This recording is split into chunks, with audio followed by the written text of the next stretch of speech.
much. Thank you. Thank you, Mr. President. Let me first start by thanking you for hosting us. It feels so nice to be back in Nairobi, a city that I consider almost a second home, having been here so many times before. But let me also thank you for your vision, for your leadership, and for your commitment. You know, it's important to remind that Haiti is a country of 12 million people hostage to a handful of gang members, with half a population food insecure, with 600,000 displaced, with 70% of the health infrastructure that had collapsed. And this crisis came at a time when the world has its share of crisis. And you helped us tell the world that Haitian children are not less deserving than the others, and that Haitian men and women who are suffering deserve solidarity, and you led that fight with us.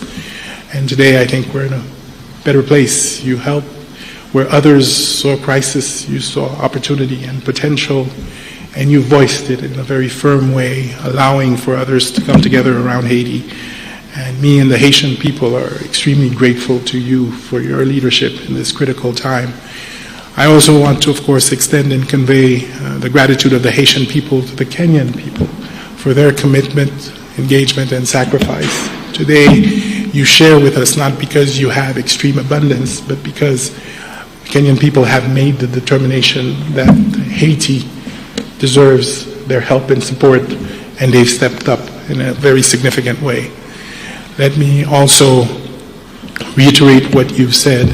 The first deployments of Kenyan contingents in Haiti have been extremely helpful, useful, professional, committed.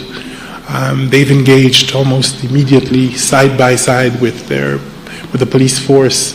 They've provided us with the wealth of experience that they have, and they continue to engage with us in a significant manner.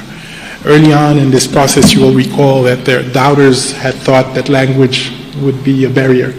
Let me confirm that it has not. I've followed directly operations in some of the most difficult circumstances, and they found ways to make sure that they protect each other and they get the mission accomplished. You said, and we agree, that this is something that we can do. If we work together, we're confident that we can see significant progress in the security situation in Haiti, and as you have pointed out, begin the rebuilding process. And we're committed to doing so.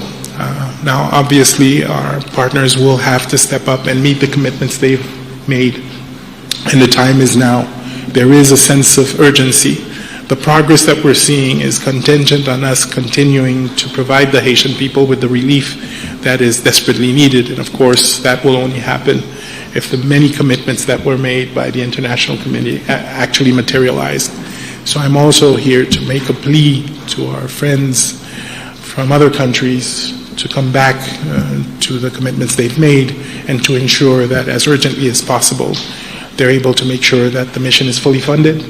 They're able to make sure that the police force and the contingent from Kenya have the resources they need to be able to be fully operational, and that already we're looking at the consolidation and the early recovery and the investments that are necessary to rebuild the schools, the health institutions that will sustain whatever progress we made.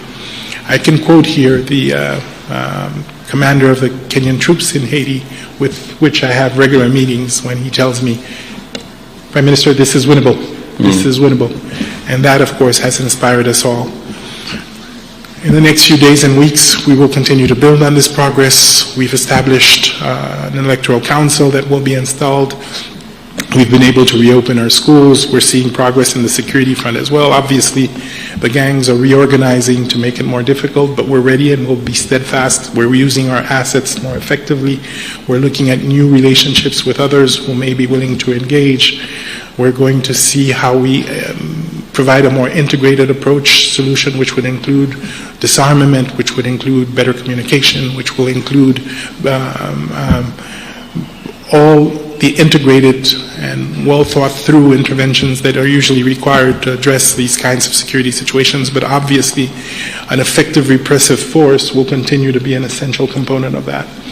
And let me tell you that just last week, we had this incredible violent event led by a gang in the northern part of Port-au-Prince, and quickly the police and the contingent were able to deploy by road within really virtually hours to make sure that the city in question was quickly protected, and that we would have the appropriate level of response to make sure that we address the situation. So this is to say that the Haitian people now have hope in what can be achieved. It is, of course, a cautious optimism. They will expect us to do more, and they deserve more. They've suffered now for months. Hundreds of thousands still cannot go home. The infrastructure needs to be rebuilt very quickly, but they trust that the government and its partners are doing the right things, and of course with the presence of the force, they can start to see a light at the end of the tunnel, and that I think we need to build on as quickly as possible. So again, thank you, Excellency, and please do convey through you our gratitude to the Kenyan people for that act of solidarity. And I can tell you that it will not be lost. Thank you very much. With your permission, we'll take a few questions. Members of the press, if we may start with your name, the media house you represent, and then let's stick to one question so that we may open up for more. We'll start with Joy from Al Jazeera, then we'll follow suit. Joy from Al Jazeera.